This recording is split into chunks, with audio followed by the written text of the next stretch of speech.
Have you ever found yourself, maybe in your 30s, 40s, or even 50s, looking around at your life and just asking, is this it? Mm. Is this really what I signed up for? Hmm. You might be feeling this, I don't know, profound shift, wrestling with some really big questions about purpose, meaning, even if everything on the surface looks fine. It's such a common experience, really, Yeah. but often so misunderstood. We tend to call it a midlife crisis, right? Yeah, that term. And it immediately brings up these images, sports cars, sudden career changes, this feeling like you're losing your grip. Right. And honestly, that negative framing, that's exactly why we need to do this deep dive today. Because that word crisis, it just carries so much unhelpful baggage. It suggests breakdown, turmoil, something you should dread. Exactly. So our mission today is to completely reframe this period for you. See it not necessarily as a crisis, but maybe as this powerful opportunity for like personal awakening, real transformation. Yeah, and we're drawing on insights from our source material here to look at the actual signs, the triggers, and importantly, some actionable strategies for navigating it. You okay? Our goal is really to demystify this whole phase, maybe debunk a few myths along the way, Good. help you see that your own experience is valid, whatever it looks like, and give you some tools so you can approach it with, well, clarity and purpose. Hopefully turning that potential dread into a sense of opportunity, maybe even excitement. That's the idea. Let's move away from the dread. So let's unpack it. Yeah. What exactly is this midlife transition we're talking about, beyond the scary label? Well, psychologically, it's generally seen as this period of self-doubt, maybe some deep introspection. Usually happens between, say, 30 and 60, often peaking somewhere in the 40s. Okay. But here's something really key and often missed. It's not a formally recognized psychological disorder. You won't find midlife crisis listed in the DSM-5, for instance. That's important. So it's not like clinical depression or anxiety disorder in that official sense. Exactly. The DSM-5, that's the big manual mental health professionals use, right? Right. The fact that this isn't in there really underlines that it's seen more as a common human experience. A developmental phase. Maybe challenging, sure, but part of life, not a disease. And this idea isn't new, is it? I mean, psychologists have talked about this phase for a while. Oh, definitely. Carl Jung, way back in the 1930s, he called it the afternoon of life. The afternoon of life. I like that. Less dramatic than crisis. It is, isn't it? Mm-hmm. He saw it as this distinct phase for rediscovering parts of yourself, qualities that maybe got underdeveloped or pushed aside during the first half of life. What sort of qualities did he mean, like hidden talents or... Yeah, maybe creativity or Yeah. spirituality, even things like introversion if you had a very outward-facing early career. Basically, integrating parts of the self that didn't get much airtime before. Makes sense. And then Daniel Levinson, his theory of adult development, also flags a midlife transition, around 40 to 45. He saw it as a time for really reevaluating your past commitments. And yeah, sometimes that leads to pretty dramatic changes. Right, expressing those ignored talents or dreams. Exactly. And he noted this shift too, like moving from being very future-focused to having this heightened sense of urgency about life now, about meaning in the present. So it's like a recalibration, a shift in focus. And speaking of shifting, the actual words we use here matter a lot, don't they? Oh, hugely.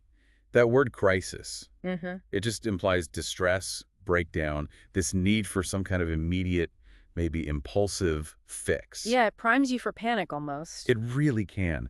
This societal label can actually make people experience a natural phase with way more fear and anxiety than necessary. It kind of creates a self-fulfilling prophecy sometimes. So how you label it shapes how you experience it. Absolutely. If you call it a crisis, you expect dread. If you call it a transition, well, that invites growth, doesn't it? That's a really powerful shift. Just changing the word from crisis to transition or maybe awakening, it moves the whole narrative from decline to potential. It's empowering. And it's a crucial first step, really, to navigating this whole period constructively, approaching it with opportunity, not fear. Oh, okay. And, it's important to remember, for many people, midlife isn't decline at all. It can actually be a time of real growth and achievement. Right. Despite that common idea of the midlife slump, that U-shaped curve of happiness. Exactly, the U-shaped curve myth. Most people have heard that one. Yeah. But the research, especially longitudinal studies, the ones that follow the same people over many years, they often show well-being can be quite high and stable in midlife. Really? Not a slump. Sometimes emotional experiences even trend upwards, that supposed slump. It seems to be largely an artifact of comparing different age groups at one point in time, not watching individuals age. Ah, okay. So comparing today's 45-year-olds to today's 25-year-olds isn't the same as seeing how you change from 25 to 45. Precisely. So the empowering takeaway here is Mm. midlife absolutely can be a time of stability or even increasing contentment.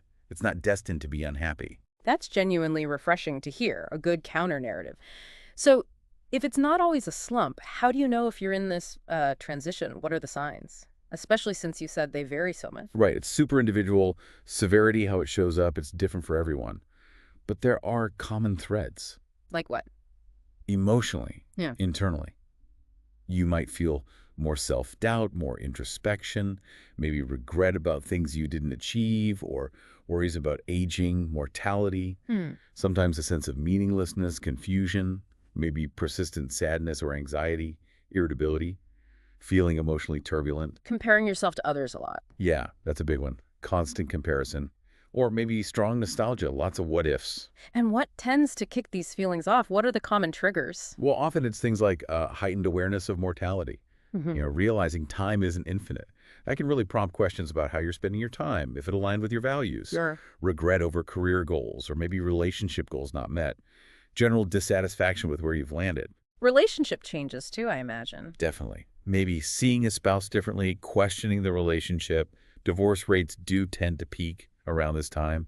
Or the empty nest thing when kids leave home. Yeah. Career dissatisfaction is huge Yeah. to pressure, job loss, or just feeling stuck, bored. Yeah. And sometimes it's that dual pressure, right? Caring for aging parents and raising kids. The sandwich generation. Exactly. That puts immense strain on people. You hear about people feeling lost or like something's missing.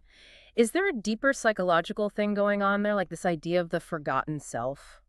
That's a great point. And yes, that often points directly to what some call the forgotten self. Okay. It's a key reason people feel lost, especially maybe around age 40, and Hmm. particularly for women sometimes. The idea is you spend your younger adult years adopting roles, parent, spouse, professional. Eating everyone else's expectations. Right. You're meeting external expectations, prioritizing others' needs, and in doing that, you might suppress your own authentic desires, your own needs. Your true self kind of gets put on autopilot. So when those external structures change, kids leave, career plateaus, that forgotten self is suddenly like, hey, what about me? Exactly. It demands attention. Yeah. And that internal disconnect, it shows up as confusion, feeling lost, that deep sense that something's missing. So the crisis is really an uncomfortable call to reconnect with who you actually are. Precisely. It highlights that this isn't just about external stuff. It's a deep internal reckoning, remembering your core self. And do these experiences, these triggers, tend to play out differently for men and women? They often do, yeah. Although, the lines are definitely blurring more these days. How so, typically? Well, historically, for men, these periods seem more often triggered by work stuff, job performance, career pressures. Their experiences also sometimes last longer, maybe 3 to 10 years. Interesting. And interestingly, a partner's menopause can sometimes contribute to a man yearning for a younger partner, maybe leading to infidelity in some cases. Okay. And for women? For women, it's often more tied to changes around menopause itself, the hormonal shifts causing mood swings, sleep issues, energy loss, anxiety, memory fogginess. Yeah, that's a lot biologically. It is. Plus, the empty nest syndrome we mentioned, or that dual caregiving demand. Women might respond by going back to school, starting new jobs, and as more women are in demanding careers, their midlife profiles are starting to look more like men's sometimes. That makes sense. I've also heard about Levinson's idea of a split dream for women. What's that? Yeah, Levinson's research suggested women often have this split dream, an image of the future that includes both work and family. But there are constant tensions around timing, coordinating those two, Right, trying to make it all fit. which often means delaying their own career goals. Plus, you add in societal pressures on women. To stay young, attractive. Exactly. That pressure to remain young and fit, while men are often seen as getting more distinguished with age. That contrast can lead to feelings of invisibility for women as they age. So it's a confluence of biology, relationships, societal pressure. It sounds particularly complex for women sometimes. It can be, yeah. It's not just about what you want, but what you feel society still expects you to be. Okay, so with all these intense feelings floating around, it seems really crucial to know the difference between this midlife transition and actual clinical depression. Absolutely vital. Because while the transition definitely involves distress, It's not the same as a clinical disorder. Right. People often confuse the symptoms, but the key differences are often in the frequency and intensity of the feelings. How so? What's the core difference in their nature? Well, midlife transition is more about that self-doubt, introspection, maybe an identity conflict, a desire to change things, because there's a gap between your life as it is and how you want it to be. Okay. Clinical depression, on the other hand, is a chronic mood disorder. It's biologically based, a disease state. It can affect anyone, regardless of their life circumstances. So the duration is different too. Very different. Midlife transition might have ups and downs, periods where you feel okay. The difficult feelings might be sporadic or shorter-lived. Right. Depression symptoms are typically there pretty much every day for at least 6 weeks, often much longer months, even years. And the thoughts and feelings themselves, how do they differ in quality? With the transition, you might have regret, questioning choices, comparing yourself, nostalgia. The sadness is usually, well, less intense than full-blown depression. Okay. Depression involves really intense, pervasive sadness. Lots of negative thoughts about yourself, the world, hopelessness, despair, feeling worthless, blaming yourself, often being kind of obsessed with the past, and cognitive distortions are common. What about energy and behavior? Midlife transition can sometimes bring weird bursts of energy, actually, leading to impulsive decisions, career, relationships, big purchases, maybe acting out of character, leaning towards anxiety. Depression usually brings profound fatigue, feeling weighed down, heavy. That chronic lack of interest in things you used to enjoy, anhedonia. Yeah. And withdrawal, not really goal-directed action. You can't just snap out of it. And physically? Transition usually has fewer direct physical symptoms, or they're secondary. Depression often comes with pretty striking changes: eating habits, sleep patterns, insomnia or sleeping too much, brain fog, aches and pains, significant weight changes. This distinction is so, so important. So bottom line, Oof. when should someone really think about getting professional help? Absolutely paramount. If symptoms are persistent, really debilitating, or if there are any thoughts of self-harm or suicide, don't wait. Right. And while there isn't one specific therapy for midlife crisis, lots of approaches work well for the symptoms that come with it, like anxiety or depression. Like CBT. Yeah, cognitive behavioral therapy, CBT, is great for challenging those negative thought patterns. Mindfulness-based cognitive therapy, MBCT, helps reduce stress, prevent relapse into depression, build self-compassion. And ACT, acceptance and commitment therapy, helps you accept challenges, let go of unhelpful stories you tell yourself, clarify your values, and take action towards them. Strengthens social connections, too. So therapy offers a safe space to figure things out. Exactly. An individualized space to explore who you're becoming and redefine your goals, getting the right tools for whatever challenge you're facing. So if we're reframing this not as an ending, but a potentially new beginning, how do we actually navigate it? You mentioned feeling discomfort isn't failure. It's maybe a sign you're measuring against the wrong blueprint. Yeah, and a really powerful way to shift perspective here is to see your past experiences, even the so-called failures or missteps, not as wasted time, but as valuable research. Research, how do you mean? Think about it. Those years trying to fit into external molds, maybe not getting the results you wanted, they gave you crucial data about what doesn't work for you. Ah, okay, so it wasn't wasted, it was learning. Exactly. It reframes your whole journey, validates every experience. It suggests you're not starting over now, you're finally starting as yourself, but equipped with way more understanding. That takes away a lot of the guilt or regret, doesn't it? Makes it more about curiosity than panic. It really does. Your past isn't a failure. It's kind of like your personalized instruction manual for what comes next. I love that, your personalized instruction manual. Yeah. Okay, so with that mindset, what are some concrete, actionable steps for transformation? Starting with, say, self-reflection. Absolutely. Start by exploring what genuinely interests you, what lights you up. Maybe revisit old passions, painting, music, writing, whatever it was. Dig them out of the closet. Yeah, and engage in deep self-reflection. Yeah. Journaling, meditation, talking with a coach or a counselor can be huge. Okay. Try to identify your core values. What principles really guide you? What do you admire or dislike in others? That tells you a lot. And take an honest look at your current life. What's working, what's not? Relationships, habits, well-being. What energizes you, what drains you? Get clear on your authentic blueprint. That sounds like building a really solid internal foundation. So once you've done some of that work, how do you translate it into, well, actually changing things externally, Yeah. embracing new paths. You start actively trying new things, small steps maybe, Hmm. workshops, short courses, volunteering in an area that interests you. Dip your toe in. Exactly. Develop new skills, maybe formal education, maybe self-learning online, Hmm. network, talk to people in fields you're curious about. Informational interviews are great for this. Okay. You can experiment strategically too, test ideas through side projects, freelancing, a small side hustle maybe. Less risk that way. Much less risk. And importantly, tell people what you're thinking, what you're exploring. You'd be amazed how opportunities pop up when others know your intentions. And don't forget the advantages you have now. Leverage your experience, your crystallized intelligence, that ability to see patterns, teach, explain complex things. That's a huge asset. Okay, but any big transition, especially involving career changes or starting something new, usually hits the wallet. What about the financial side? How do you manage that? Oh, absolutely critical. First step, Hmm, get a really clear picture of your current finances. Income, expenses, savings, investments, debt.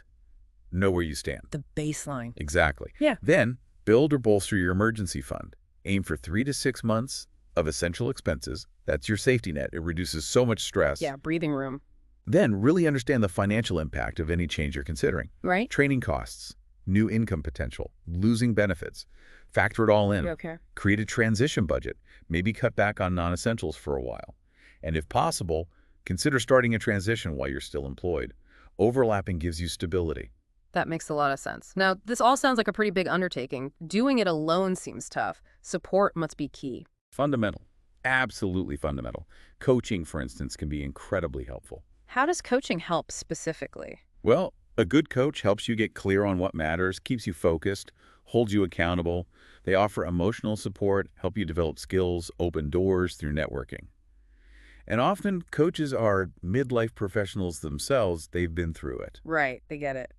And therapy, we talked about it for distinguishing from depression, but is it still useful just for the transition itself? Definitely. Even without clinical depression, therapy is hugely beneficial.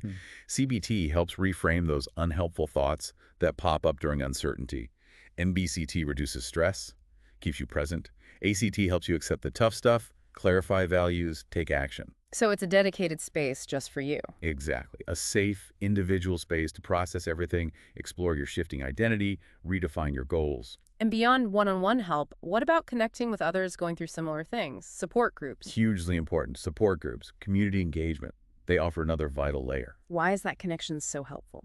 Because you connect with people who get it. You share experiences. You realize you're not alone. You get reassurance, practical tips. Are there specific groups people could look for? Yeah, there are groups like NAM My Connection for broader mental health support, online groups like Midlife Restart support for lifestyle shifts, and things like Noon Circles, specifically for women navigating midlife. Okay. Finding that community provides a real sense of belonging, reduces isolation. Yeah. That initial feeling can be so isolating, right? But the path forward is often found through connection. That collective wisdom, that emotional backup, it's vital. That sense of shared journey, which leads nicely to, well, maybe the ultimate goal here, cultivating purpose and meaning. What does that actually mean from a research perspective? What are the elements? Yeah, good question. Scholars usually talk about three main things. First, coherence, like, does your life story make sense to you? Okay. Second, significance, do you feel your life is worthwhile, that your existence matters? Yeah. And third, purpose.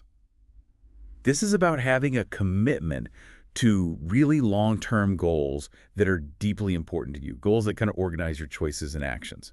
So purpose isn't just like a specific job title or achieving one single thing. It's not a destination you just arrive at. That's such a crucial distinction. No, the most effective purposes usually aren't things you could just tick off a list. They're more like big dreams or commitments. Okay. And the act of working towards them, that's what's fulfilling in itself. It often involves giving more of yourself, contributing positively somehow. So people looking for the purpose to fix their feelings might be missing the point slightly. Often, yeah. They want the answer. But the evidence suggests purpose isn't this static thing you find and then you're done. It's more like an ongoing, evolving commitment to your values, your aspirations. That's what infuses life with meaning. The journey, not the destination. Exactly. The pursuit itself is the reward, really. It takes the pressure off finding that one true purpose and encourages you to just keep engaging, keep growing. And if you're in that messy middle right now, feeling the discomfort, it really helps to remember you are definitely not alone. There are so many inspiring stories. Absolutely. Think about, like, Vera Wang. She didn't even start in fashion until she was 40. Betty White joined the Mary Tyler Moore Show at 51. Mm. Samuel L. Jackson, first lead role at 43. Julia Child's first cookbook at 50. Incredible examples. Yeah. And Toni Morrison, first novel at 40, Pulitzer at 56, Nobel Prize at 62. Laura Ingalls Wilder, first Little House book at 65. Wow. Bob Ross started his TV show at 40. Danny Trejo, first acting credit at 42. And beyond celebrities, so many successful entrepreneurs started in their 40s, 50s, 60s. It's not all about being 20-something. These are amazing. But it's not just famous people, right? We hear personal stories constantly. All the time. Like that woman who called it her great midlife unraveling, dealing with grief, perimenopause, career stuff all at once. And she ended up building a global podcast, mentoring women. Or Mia Shilkin, leaving an abusive relationship with nothing, then building 2 successful businesses. Danny reclaiming her power after emotional abuse. Christine leaving a 27-year corporate job to become an entrepreneur. Yeah, and that social worker who felt burnt out at just 28, but she envisioned her future self, met a plan, found her way. Or the woman who realized she totally lost her identity and her family role, but found happiness just by prioritizing her own health and goals again. These stories really highlight that messy middle you mentioned, that uncomfortable, confusing space between who you were and who you're becoming. Exactly. Real transformation is rarely neat and tidy. It involves grief, uncertainty, relationship challenges, maybe feeling like you've lost your identity for a bit. So the bumpy road can actually lead somewhere beautiful. It normalizes the chaos for anyone feeling it. It really does. It validates those feelings, makes it feel less scary. It shows that deep growth often comes out of the struggle, not by avoiding it. Yeah. It builds resilience. Transformation's a process, remember, not just a single event. And to help with that process, affirmations can be really useful, right, for shifting mindset. Hugely useful. Little mental anchors. Things like maybe saying to yourself, my age is a badge of honor, representing the wisdom and experiences I've accumulated. Or I release any limiting beliefs about aging and embrace the boundless opportunities ahead. I am not defined by society's expectations. I forge my path fearlessly and unapologetically. My midlife years are a canvas, and I joyfully paint my dreams and aspirations upon it. I trust my intuition and allow it to guide me towards my highest good. I am resilient and capable of overcoming any challenge that comes my way. And maybe I am the architect of my dreams, and I design a future that excites and fulfills me. So let's wrap up this deep dive. The big takeaway seems to be that this midlife crisis idea, it's much better understood as a potentially profound, often transformative midlife transition. Right. It's not a clinical disorder. It's a developmental phase, characterized by that introspection, reevaluation, that strong pull towards living more authentically. And while it can definitely bring challenges, emotional, behavioral, even physical symptoms triggered by all sorts of life events, it really does present this unique window for growth. Yeah, and knowing the difference between this transition and clinical depression is so important for getting the right kind of support. Depression is distinct. It needs specific help. And for navigating the transition itself, a proactive approach is key. That means self-reflection, being open to new things, smart financial planning, and critically reaching out for support coaches, therapy, community. Absolutely. And remember those perspective shifts, viewing past failures as valuable research. Your instruction manual. Exactly. And seeing purpose not as a fixed endpoint, but as this ongoing journey. That helps move you from fear towards curiosity. The stories we shared show that messy middle, that discomfort, it's often the fertile ground for a real personal awakening. Midlife doesn't have to be a decline. It can genuinely be a canvas for designing a life that feels more aligned, more meaningful. Well said. A truly fulfilling chapter. So, as a final thought for you, our listener, if your midlife experience does feel like a crisis right now, if it feels intense and uncomfortable, what if that discomfort isn't a sign something's broken? What if it's actually your authentic self finally knocking loud enough to get your attention? What if that pain is really an urgent invitation and opportunity to finally design a life that aligns with your deepest values, not just with what society or maybe others expect? What might you discover if you listen to that call, not with dread, but with curiosity?